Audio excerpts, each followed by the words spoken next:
জামালপুর জেলার সরিষাবাড়ী উপজেলার আওনা ইউনিয়নে বাংলাদেশ জাতীয়তাবাদী দল বিএনপির উদ্যোগে প্রয়াত সাবেক প্রধানমন্ত্রী ও বিএনপির সাবেক চেয়ারপারসন বেগম খালেদা জিয়ার স্মরণে অনুষ্ঠিত হয়েছে গণভোজ ও দোয়া মাহফিল।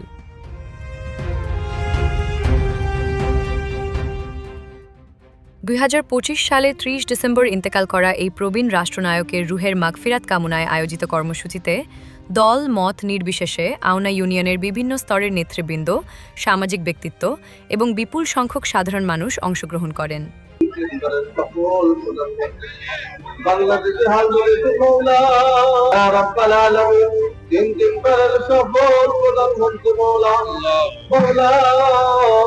দুনিয়ার মোহাম্মদ সফল আলেম ওলামা এবং সাধারণ মানুষ সকলে মওলা তার জন্য দোয়া করুন।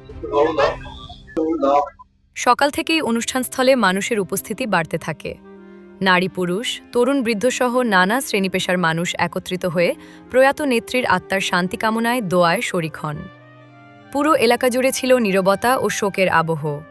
অনুষ্ঠানে বিশেষ অতিথি হিসেবে উপস্থিত ছিলেন সরিষাবাড়ী উপজেলা বিএনপির সাংগঠনিক সম্পাদক ও জামালপুর জেলা বিএনপির সদস্য লাবিবউদ্দিন তালুকদার লিটন। তিনি বলেন, বেগম খালেদা জিয়া ছিলেন বাংলাদেশের গণতান্ত্রিক আন্দোলনের এক আপোষহীন নেত্রী। তার ত্যাগ ও সংগ্রাম দেশের রাজনৈতিক ইতিহাসে গুরুত্বপূর্ণ অধ্যায় হয়ে থাকবে।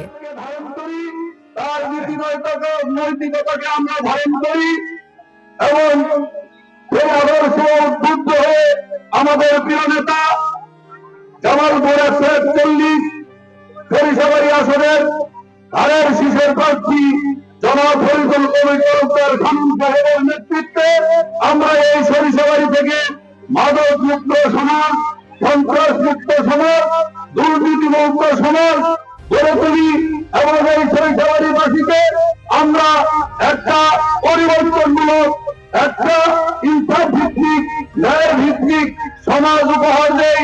সেখানে দলমত নির্বিশেষে আমরা সবাই যেন অবস্থান নিরাপদ বাসস্থানে অবস্থান করতে পারি এই আশাবাদ ব্যক্ত করে এবং আগামী দিন ধানের শীষের প্রতীকে ভোট দিয়ে আমি আমার বক্তব্য শেষ করছি। সবার প্রতি সালাম। অনুষ্ঠানে সভাপতিত্ব করেন সরিষাবাড়ী উপজেলা বিএনপির সহসভাপতি এবং ৪ নম্বর আওনা ইউনিয়ন বিএনপির সভাপতি সুরুজ মিয়া।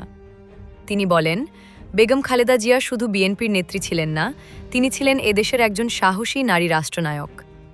তার নেতৃত্ব ও অবদান জাতি চিরদিন স্মরণ করবে। রাষ্ট্রীয় কার্যের কাজে জনস্বার্থে যে সমস্ত কাজ অন্যায় অবিচার দেখেছেন সেগুলোকে তিনি কোনোদিনে আপোষ করেন নাই। জনস্বার্থে যে সমস্ত কাজ তিনি করেছেন এটা আপনাদের অজানা কিছু নয়। গণভোজের আগে অনুষ্ঠিত আলোচনা সভায় বক্তারা প্রয়াত নেত্রীর রাজনৈতিক জীবন, স্বৈরাচার বিরোধী আন্দোলনে তার ভূমিকা এবং গণতন্ত্র পুনঃপ্রতিষ্ঠায় তার অবদানের কথা তুলে ধরেন। বক্তারা বলেন, তার আদর্শ ও রাজনৈতিক দৃঢ়তা নতুন প্রজন্মের জন্য অনুপ্রেরণা।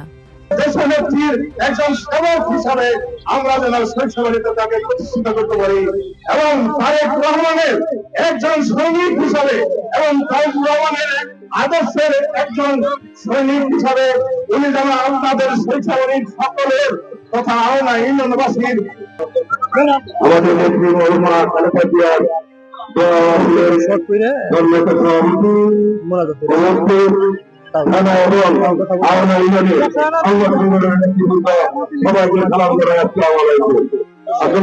আলোচনা সভা শেষে স্থানীয় আলেমদের মাধ্যমে বিশেষ দোয়া মাহফিল অনুষ্ঠিত হয়। দোয়ায় প্রয়াত বেগম খালেদা জিয়ার রুহের মাগফিরাত, জান্নাতুল ফেরদৌস নসিব এবং তার পরিবার পরিজনের জন্য ধৈর্য কামনা করা হয়। একই সঙ্গে দেশ ও জাতির শান্তি ও স্থিতিশীলতার জন্য প্রার্থনা করা হয়। দোয়া শেষে উপস্থিত সাধারণ জনগণের মাঝে তবারক বিতরণ করা হয়। অনেকেই আবেগঘন কণ্ঠে প্রয়াত নেত্রীর জন্য দোয়া করেন। সব মিলিয়ে আওনা ইউনিয়নে অনুষ্ঠিত এই গণভোজ ও দোয়া মাহফিল ছিল এক শান্তিপূর্ণ, সুশৃঙ্খল ও সম্মানজনক স্মরণানুষ্ঠান।